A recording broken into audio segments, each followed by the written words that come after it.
네, 우리 함께 인사하겠습니다. 우리 오른손 들고 할렐루야로 함께 인사합니다. 할렐루야, 할렐루야. 누가복음 말씀으로 우리 예수님의 이야기를 가지고 우리 함께 말씀을 나누도록 하겠습니다. 오늘 함께 나눈 이 본문은 누가복음 4장의 말씀입니다. 오늘 읽은 본문 앞부분에는 예수님께서 시험 당하셨던 이야기가 나옵니다. 오늘 예수님께서 갈릴리에서 처음으로 이제 공생의 활동을 시작하시는 장면이 오늘 본문의 말씀인데, 이 앞부분에 시험 받으시는 장면이 4장 처음 1절부터 시작이 됩니다. 이 마귀에게 시험을 받으실 때 성령의 인도하심으로 또 성령의 충만함을 입고 시험을 받게 되십니다. 오늘 본문 앞절에 보시면 앞부분에 4장 1절에 성령의 충만함을 입어, 그리고 성령에 이끌리시며 이런 표현들이 나옵니다. 그리고 성령의 능력으로 갈릴리에 돌아가셨다, 이렇게 기록이 되어 있습니다. 이 세번역 성경에 보면은 성령의 능력을 입고 갈릴리로 가셨다, 이렇게도 기록이 되어 있습니다. 사실은 이 성령 충만한 모습, 이 모습은 예수님에게 일상적인 모습이셨습니다. 항상 예수님은 성령으로 충만하신 모습을 우리가 성경을 통해서 예수님의 사역들을 보면 우리가 발견할 수가 있죠. 공생애를 시작하시기 전에도 오늘 잠깐 저희가 나누었던 이 시험 받으시는 예수님의 그 장면에서도 예수님은 성령 충만하신 그런 모습을 보여주십니다. 그리고 우리가 잘 알고 있듯이 공생애를 시작하시면서 사역하시는 중에서도 예수님께서는 성령 충만하신 상태로 사역을 하십니다. 사실은 이 마귀의 시험은 우리에게 너무 익숙한 우리의 이 삶 가운데 직접적으로 마귀가 개입해서 시험을 한다는 것입니다. 오늘 말씀에서처럼 예수님이라고 할지라도 또는 믿는 사람이라고 할지라도 아무리 의인이라도 마귀는 그들의 삶 가운데 찾아가서 시험한다는 것입니다. 심지어 성령에 이끌리는 사람에게라도 예수님에게도 마귀가 시험했습니다. 성령의 충만함을 입었어도 마귀는 다가와서 계속해서 시험을 한다는 것이죠. 그런데 문제가 있습니다. 그 문제는 바로 이 시험이 한 번에 끝나는 것이 아니라 얼마 후에 다시 찾아온다는 것이죠. 단번에 완전히 끝나는 싸움이 아니고 시간이 되어 다시 돌아올 것을 마귀는 이야기하고 있습니다. 사실 마귀는 와서 성공하는 방법을 제의를 합니다. 제안을 하죠. 하나님과 같이 되기를 원하는지 그 마음을 확인합니다. 하나님과 같이 되고자 하는 것, 그것이 바로 마귀의 시험의 내용이었습니다. 에덴 동산에서도 마찬가지 똑같은 시험이 있었죠. 선악과를 가지고 먹느냐 먹지 않느냐 이런 문제가 아니라 그것을 먹으면 너희가 하나님과 같이 될 것이다. 그리고 나서 마귀가 예수님을 얼마 동안 떠나죠. 다시 시험을 하러 오겠다는 것입니다. 유혹을 하러 오겠다는 것이죠. 이렇게 어느 때가 되기까지 마귀의 시험은 끝이 없이 우리의 삶 가운데 계속 된다는 것입니다.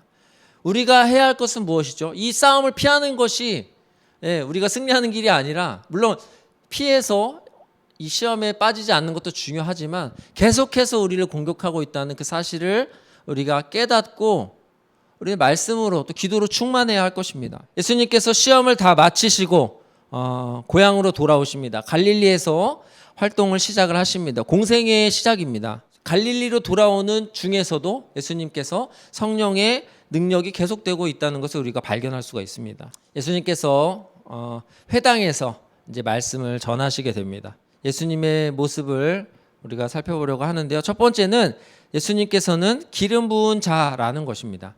오늘 18절에 보니까 내게 기름을 부으시고 이렇게 기록이 되어 있어요. 이것은 예수님께서 자신이 메시아적 역할을 감당해야 한다는 것을 말씀하고 계시는 것입니다. 그리고 두 번째는 희년의 해를 선포하러 오셨다는 것입니다. 19절에 은혜의 해라고 기록이 되어 있는데 사실 이 말씀은 자유와 또 회복에 관한 예언적인 말씀입니다. 그래서 자유와 회복을 선포하러 오셨다는 것이죠. 그러면서 희년에 대해서 예수님께서 이야기하고 계십니다. 이 개념을 알기 위해서 우리는 먼저 안식일에 대해서 좀 알아야 되는데요. 안식일은 7일마다 돌아옵니다. 7일마다 돌아와서 모든 것이 쉬고 안식하는 날, 그날이 안식일이죠. 안식년이라는 말도 있습니다. 안식년은 7년마다 돌아옵니다. 7년마다 돌아와서 밭도 쉬고 사람도 쉬고 이런 내용들이 이제 율법에 기록이 되어 있죠. 그런데 희년은 이 안식년 7년마다 돌아오는 이 안식년을 7번 보내고 나서 그 다음 해인 50년째 되는 해에 이스라엘은 희년으로 지킵니다. 이때는요, 땅의 경작이 중지가 돼요. 땅도 쉬어야 하고요.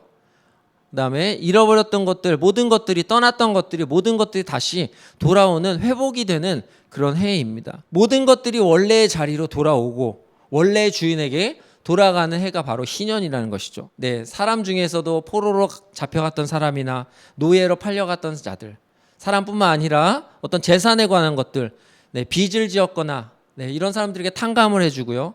논과 밭, 네, 빌려줬던 것 혹은 팔았던 것이 있으면 다시 원래 주인에게 돌려주는 것이 바로 희년입니다. 예수님께서 사역하시는 대상이 있습니다. 오늘 이 말씀에 보니까 사역하시는 대상이 한 네 부류 정도가 나오는데, 먼저 가난한 자들에게 네, 복음을 전파하신다. 네, 이게 예수님의 사역의 대상입니다. 두 번째로는 포로된 자들입니다. 이 포로된 자들은 사실은 전쟁에서 붙잡힌 자들을 이야기하죠. 육체적으로 말하면 전쟁에서 붙잡힌 자들을 포로라고 이야기하는데, 예수님께서 말씀하시는 이 포로들이란 영적으로 죄에 사로잡혀서 마귀의 종이 된, 마귀의 포로가 된 이 사람들을 이야기하십니다. 이들에게 자유를 주기 위해서 오셨다는 겁니다.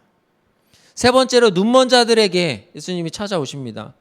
눈먼 자들, 우리가 육체적으로 본다면 그냥 시각장애인 정도로 우리가 생각할 수 있지만, 영적으로는 이 세상 것들에, 재물에, 그런 것들에 눈이 어두워져서 영적인 문제, 영혼의 문제를 전혀 볼 수 없는 사람들에게 다시 보게 하기 위해서 예수님께서 오셨다는 것입니다.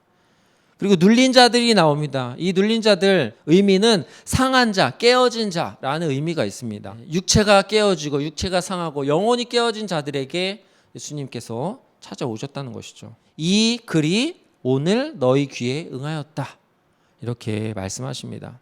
그날 회당에 모인 사람들에게 선포가 되었습니다. 그리고 지금 이 말씀을 나누는 우리에게도 동일하게 선포가 되고 있는 것이에요. 그 이사야서에 나오는 그 인물은 사실 구원을 알리러 온 사람이 아닙니다. 구원을 알리려고 전하려고 온 사람이 아니라는 것이요. 실질적으로 구원을 가져오신 분을 이야기하고 있습니다. 그런 분이 오실 것이다. 그런 분이 와서 구원에 대해서 외칠 것이다. 이런 선포가 아니라 직접적으로 우리를 구원하시고, 아까 말씀드린 가난한 자들, 포로된 자들, 눈먼 자들, 그리고 눌린 자들에게 직접적으로 구원을 주실 분이라는 것을 기록을 하고 있는 것이죠. 예수님께서는 오늘 회당에서 이렇게 말씀을 전하셨습니다. 그리고 이 글이 오늘 너희 귀에 응하였다. 너희가 듣고 있었던, 믿고 있었던, 기다리고 있었던 그 사람이 바로 예수님이시라는 것을 오늘 예수님께서 선포하시면서 공생애를 시작하고 계십니다. 우리도 예수님처럼 성령으로 충만해야 할 줄로 믿습니다. 우리에게도 예수님 정도의 어떤 그런 큰 시험은 아니지만 우리에게도 마귀의 시험이 찾아온다는 것입니다. 그리고 그 시험은 끝이 없이 우리에게 계속해서 찾아온다는 것입니다. 사실 마귀도 이 시험에서 하나님의 말씀을 인용합니다. 그 정도로 하나님에 대해서 또 우리에 대해서 잘 알고 있는 영적인 존재라는 거예요. 그래서 우리는 말씀 충만해야 하고 또 기도 충만해야 할 줄로 믿습니다. 이 말씀으로 또 기도로 충만하면 우리는 우리에게 오신 하나님만을 바라볼 수 있게 되는 것입니다. 오늘 말씀하신 것처럼 우리를 자유케 하시고 또 우리를 회복시키실 그 하나님을 우리가 바라보게 되는 것입니다. 그래서 우리는 삶에서 믿음을 가지고 반응해야 됩니다.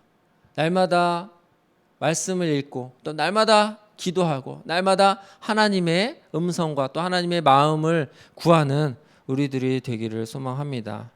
우리 가운데 어려움이 있고 또 아픔이 있고 좌절할 수밖에 없는 그런 상황, 낙심할 수밖에 없는 그런 상황들이 놓여 있을지라도 우리가 하나님을 바라보며 또 삶에서 믿음을 놓지 않고 날마다 주님과 동행하는 여러분들이 되시기를 주님의 이름으로 축복합니다.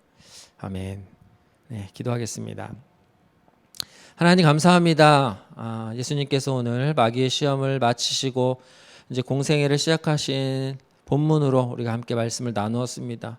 우리의 삶에도 날마다 마귀가 끊임없이 우리를 유혹하고 시험하려 다가옵니다. 이 시험은 끝이 없음을 우리가 기억하며 늘 예수님처럼 성령 충만한 삶을 살아갈 수 있도록, 살아낼 수 있도록 인도하여 주시옵소서. 말씀으로 또 기도로 늘 성령으로 충만한 우리 각자의 삶이 되기를 원합니다. 성령님께서 우리의 삶을 늘 주관하시고 인도하고 동행하여 주시옵소서. 예수 그리스도의 이름으로 기도드립니다. 아멘.